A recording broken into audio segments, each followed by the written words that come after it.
গ্রামের একটি ছোট কুঁড়ে ঘরে রিমি ও তার মা থাকত। রিমির বাবা অনেকদিন আগেই পৃথিবীর মায়া ত্যাগ করে চলে গেছে। রিমির মা রিমিকে খুব ভালোবাসত। রিমি চুপ করে বসে বই পড়ত ও তার মা রিমির মুখের দিকে তাকিয়ে থাকত।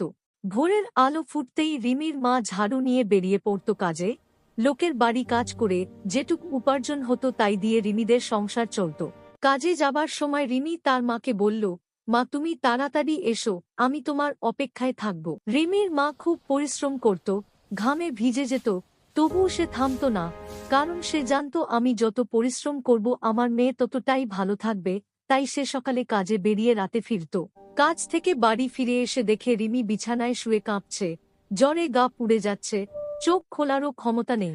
রিমির মা চিন্তা করতে থাকে মাথায় হাত দিয়ে, সে এখন কি করবে। সে নিজের শেষ অর্থটুকু দিয়ে মেয়ের জন্য ওষুধ কিনে আনে। ওষুধ নিয়ে এসে মেয়েকে খাইয়ে দেয়, আর নিজে না খেয়ে সারা রাত বসে থাকে।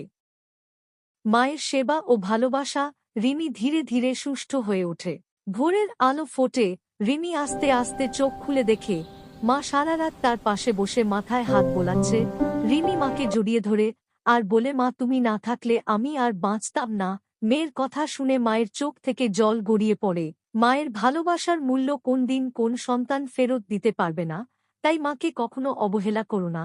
মা শুধু মাই হয়।